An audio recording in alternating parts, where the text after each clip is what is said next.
আমি আলমগীর কবির। আমি 19 বছর ধরে এইচআর এবং কমপ্লায়েন্সে কাজ করছি।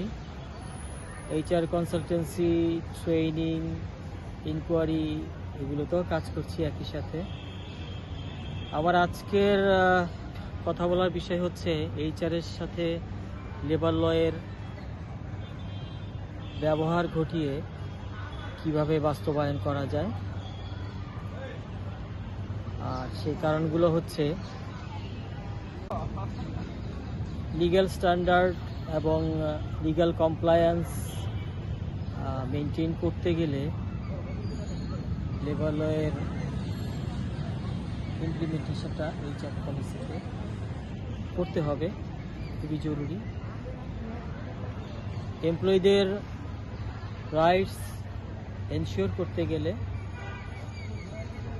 সেক্ষেত্রেও এইচআর পলিসি প্রসিডিউরের সাথে লেবার লয়ের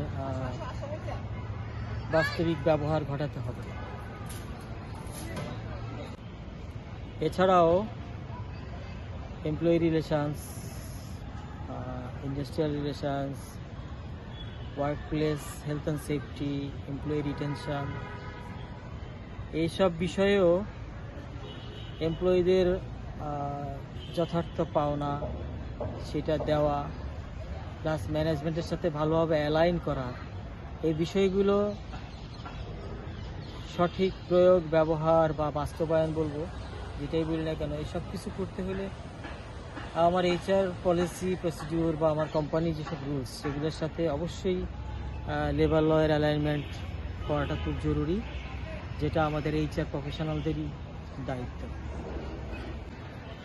একটু চিন্তা করুন, আপনার এইচআর পলিসি প্রসিডিউরগুলোতে আপনি কিভাবে স্ট্যান্ডার্ড মেনটেন করবেন। স্ট্যান্ডার্ড মেনটেন করার অনেক ধরন থাকতে পারে। আমার মতে একটি সহজ উপায় হচ্ছে লেবার লয়ের বিষয়গুলোকে এর আওতায় আনা। এক্ষেত্রে অনেক সময় মালিকরা সহজেই সায় দেয়, এগুলো অ্যাপ্রুভ করে ফেলে। সো আমি বলবো আপনার পলিসি এবং প্রসিডিউরগুলোর একটা স্ট্যান্ডার্ড মেনটেন করতে গেলে যে বিষয়গুলো কভার করতে হবে সেগুলো অনায়াসে লেবার ল আপনাকে দিচ্ছে। সো আমরা যারা এইচআর প্রফেশনাল, আমাদের অবশ্যই এই সুযোগটা কাজে লাগানো উচিত।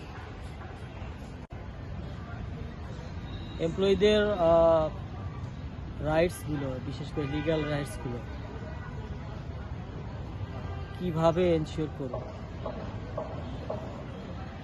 এটা আমরা যদি লেবার লয়ের বিষয়গুলো আওতায় চিন্তা করি তাহলে এটা মালিক পক্ষ থেকে আদায় করে দেওয়া অনেকটা সহজ, এবং আমাদের তাই করা উচিত।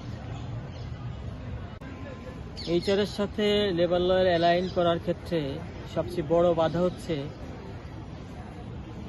আমরা যারা এইচআরে, বিশেষ করে কর্পোরেট এইচআরে জব করি, আমাদের লেবার লয়কে ভয় পাওয়াটা হচ্ছে সবচেয়ে বড় বাধা, যেটা বলতে দ্বিধা নেই। এর কারণ হচ্ছে আমরা লেবার ল সঠিকভাবে বোঝার চেষ্টা করি না, মনে করি অনেক ভয়ের একটা বিষয়, আসলে তেমন কিছুই না। লেবার লয়ের এই ভয় কাটিয়ে এইচআরের সাথে লেবার ল কীভাবে অ্যালাইন করে বাস্তবায়ন করা যায় পলিসি প্রসিডিউর বা অন্যান্য ডকুমেন্টের মাধ্যমে, সেটা তৈরি করতে আমি আপনাদের সহযোগিতা করব। আমি আমার পরবর্তী এপিসোডগুলোতে একটা এমপ্লয়ির রিক্রুটমেন্ট থেকে জব সেপারেশন, অর্থাৎ এমপ্লয়ি লাইফ সাইকেল পুরোটাতেই বিভিন্ন ধাপে আমি আমার বিভিন্ন এপিসোডগুলোতে দেখাবো কিভাবে এটা বাস্তবায়ন করা যায়। আমার অভিজ্ঞতা থেকেই সেটা দেখাবো। আশা করি আমার সঙ্গেই থাকবেন।